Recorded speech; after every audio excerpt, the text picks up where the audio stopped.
तो आज की इस वीडियो में हम लोग डिस्कस करेंगे मेरे most favourite writer R.K. Narayan की एक short story a horse and to goats. दोस्तों ये शॉर्ट स्टोरी जो है 1960 में इसको लिखा गया था, 1960 में इसको पब्लिश करवाया गया था। थर्ड पर्सन ऑमनिसेंट इसका पॉइंट ऑफ व्यू है और ये उतनी सिंपल स्टोरी है जितनी हम R.K. नारायण से एक्सपेक्ट करते हैं, लेकिन बड़ी कमाल की स्टोरी है। इसका एंड बहुत ही कमाल का है, बहुत मज़ा आने वाला है। इसको पढ़ने में शुरू करते हैं।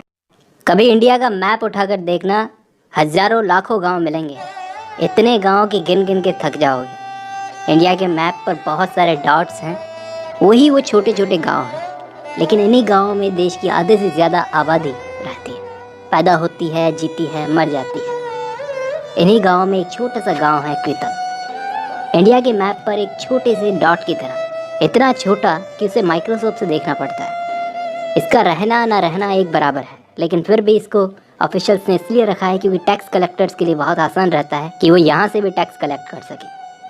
अब इस गांव का नाम तमिल में है जिसका मतलब है क्राउन, यानी कि सर का ताज। लेकिन सिर्फ नाम रख देने से क्या होता है सर? इस गांव की गरीबी का अंदाज़ा सिर्फ आप इस बात से लगा सकते हो कि इस गांव में सिर्फ 30 घर हैं। 30 घर भी मुश्किल से ही होंगे, और उन घरों में सिर्फ एक ही ऐसा घर है जो कि ईंट और सीमेंट से बना हुआ है, और इस पर येलो और ब्लू कलर बहुत ही ब्रिलियंटली किया गया है। इसको पूरे गांव में बड़ा घर कहकर बुलाते हैं। बाकी इस गांव में 4 गलियां हैं और 4 गलियों में घर बने हुए हैं। बैम्बूज, मड, कीचड़ वगैरह और प्लास्टिक वगैरह जिससे बना घर बना दिया। और चौथी गली में सबसे लास्ट वाले घर में मुनी नाम का एक आदमी रहता है। ये है इस कहानी का प्रोटैगनिस्ट। अभी तो ये खैर बूढ़ा हो गया, इसके 4 दांत टूट चुके हैं।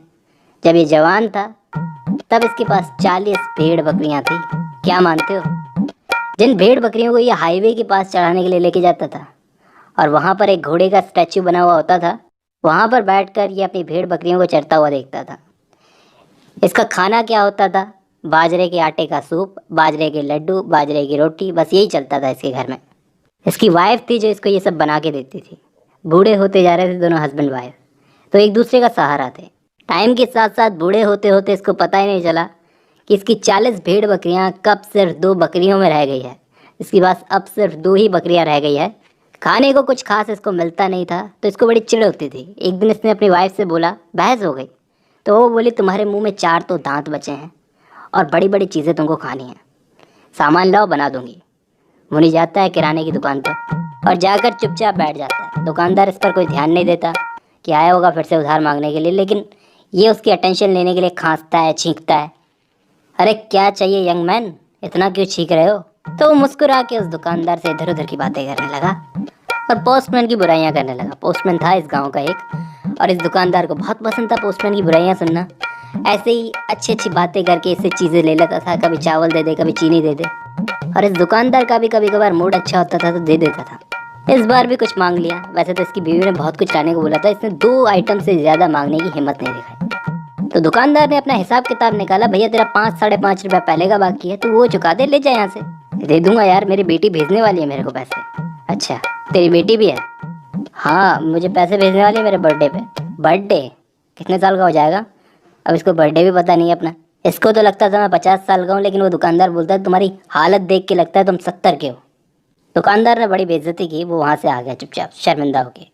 तो घर पे जाकर इसकी बीवी बोलती है कि खाने के लिए कुछ है नहीं तो शाम तक फास्ट कर ले। फास्ट करना भी अच्छा होता है। एक काम क्यों नहीं करते, बकरियां उठाओ, जाओ चरा के लाओ और शाम तक वापस घर मत आना, शाम को देखते हैं कुछ खाने का बंदोबस्त हो सके तो।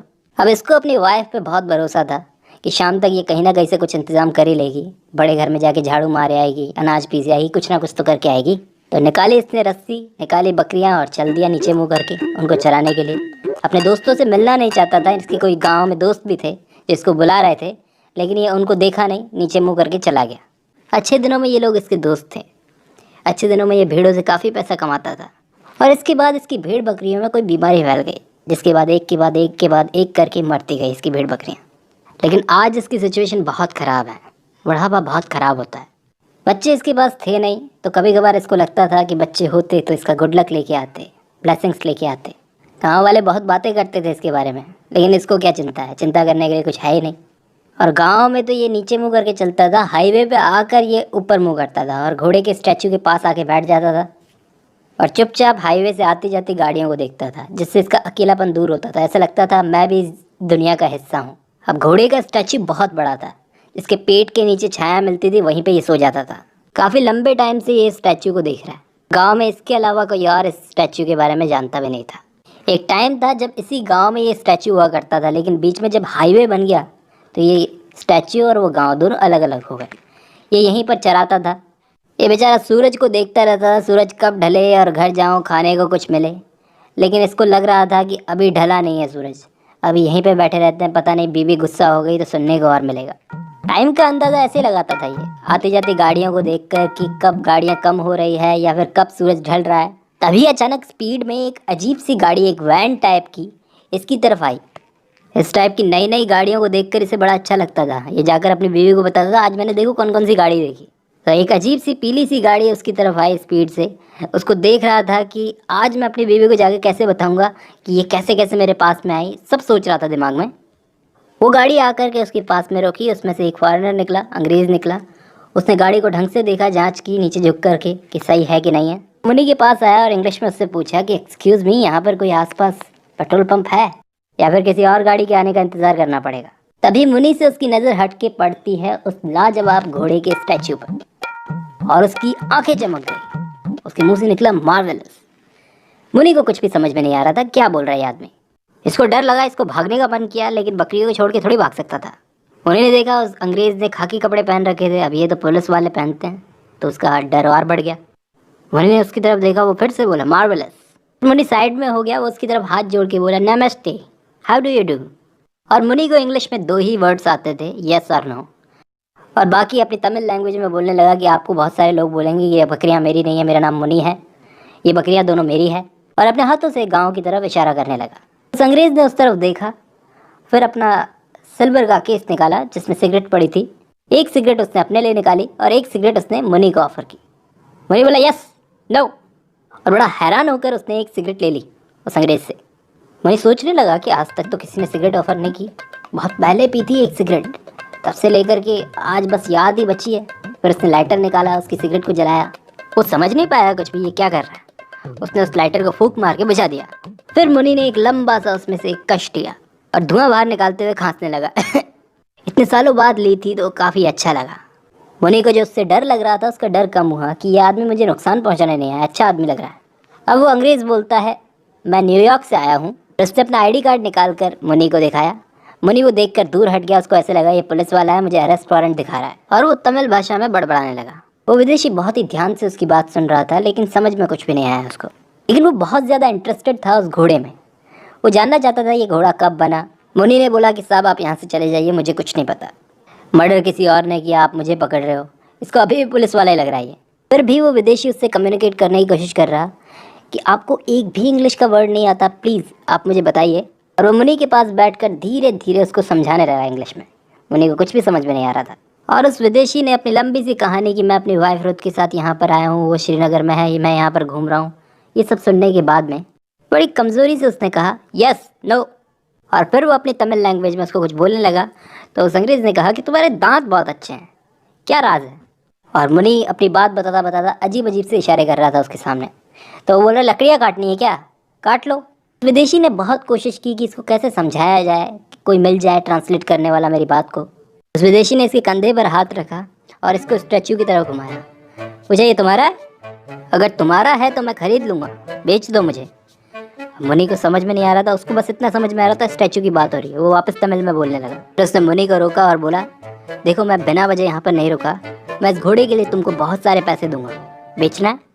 अब हम सब जानते हैं ये घोड़ा मुनि का नहीं है, वो बस ऐसे बैठा था, ऐसा लग रहा था वो इस घोड़े को बेचने के लिए बैठा है। देखिए साहब मैं कभी स्कूल तो गया नहीं, तो मुझे तो पता नहीं आप ये फरंगी लैंग्वेज जो बोल रहे हो ये कैसे बोली जाती है। हमारे गांव में तो आपकी भाषा शायद कोई भी नहीं समझ पाए। हाँ हमारे गांव में एक पोस्टमैन है, वो शायद समझ जाए, लेकिन उस बेचारे की बीवी किसी के साथ भाग गई। बोलता हुआ देखकर उस अंग्रेज़ ने बहुत ध्यान से सुनने के बाद में उसको एक और सिगरेट ऑफ़र की। इसको लग रहा था इसको मेरी कहानी अच्छी लग रही है तभी मुझे सिगरेट ऑफ़र की जा रहा है, और उसको लग रहा था कि ये घोड़े की हिस्ट्री बता रहा है। वो विदेशी बोलता है कि मैं इस घोड़े को ले जाकर के घर में ले जाकर बहुत ही ढंग से रखूँगा। देखिए सर मेरे पास ज़्यादा पैसा तो है नहीं, जो दे सकता हूँ वो दे सकता। एक छोटा सा बिजनेसमैन हूँ, कॉफ़ी का बिजनेस है मेरा। ओह काफ़ी भी नहीं है, दूसरे वाले गाँव में जाओ। क्या मैं तुम्हें 100 रुपये दे दूँ इस घोड़े के? और उसने अपनी गाड़ी की तरफ, वैन की तरफ इशारा किया और कहा कि वहाँ उसमें वो मूर्ति रखवा दो। लेकिन मुनि बोलता जा रहा था, बोलता जा रहा था। वो बोले तुम बहुत अच्छे आदमी हो, एक बूढ़े आदमी से बात कर रहे हो, वैसे मुझसे कोई बात नहीं करता जब तक उसको तंबाकू नहीं चाहिए होता। तो वैसे मैंने छोड़ दिया है। तुम बहुत अच्छे आदमी हो, तुम्हारे कितने बच्चे हैं? इशारा करते हुए पूछ रहा था उंगलियों से। तो उसको लग रहा था कि वो समझ गया विदेशी कि ये कोई सवाल पूछ रहा है। उसने कहा कि 100, 100। लेकिन मुनि और सवाल पूछे जा रहा था। उसने इतने में उसका मुंह बंद करवाने के लिए अपना वॉलेट निकाला और उसमें से 100 का कड़क नोट निकाल कर उसको दिया। मुनि समझ नहीं सका। उसको लगा अरे छुट्टे चाहिए क्या? ऐसा तो हो ही नहीं सकता, मेरे पास तो है ही नहीं। एक काम करो, इस गांव के मुखिया से मांग लो, उसके पास बहुत पैसे हैं उसकी पूजा के रूम में, हमको सब पता है। जाओ जाओ। और इसके बाद मुनि अपनी बकरियों की तरफ देखने लगा। तो विदेशी को लगा शायद ये बकरियां भी बेचना चाहता है। और वो विदेशी जाकर के उन बकरियों को सहलाने लगा। इसको लगा वो खरीदेगा। इसने पूछा क्या तुम मेरी बकरियों को उस गाड़ी में ले जाओगे? ये भी इंटरेस्टेड था बेचने में क्योंकि इसको दुकान खरीदनी थी। तो विदेशी बोला यस ऑफ कोर्स। मुनि ने कहा तो मेरे जाने के बाद इनको लेके जाना। उसने पैसे दे दिए इन बकरियों के भी और कहा कि ये मेरे पीछे पीछे आ जाएगी, बहुत प्यार है ना इनको मुझसे। तो ये चला जाता है यहाँ से। इसको लगा विदेशी को मदद मांगने गया है स्टैचू को रखवाने के लिए, लेकिन वो आया नहीं। तो इस विदेशी ने क्या किया, एक ट्रक वाले को रोका और वो घोड़ा ऊपर चढ़वाया और वो विदेशी वहाँ से चला गया। मुनि यहाँ पर अपने घर पे आ गया, चुपचाप अपने घर का दरवाज़ा बंद किया और जाकर अपनी वाइफ को 100 का नोट दिखाया। उसकी बीवी बोली क्या 100 रुपये कहाँ से आया तुम्हारे पास, चोरी की तुमने? तो बोला नहीं, बकरियाँ बेच दी। फिर तभी बाहर से एक आवाज़ आई, 2 बकरियाँ वहीं की वहीं आकर इसके सामने खड़ी हो गई। इसकी बीवी बोली अगर तुमने चोरी की है तो पुलिस आज रात को आकर के तुमको पकड़ेगी और मैं यहाँ से चले जाऊँगी, मैं तो अपने माँ बाप के घर चले जाऊँगी।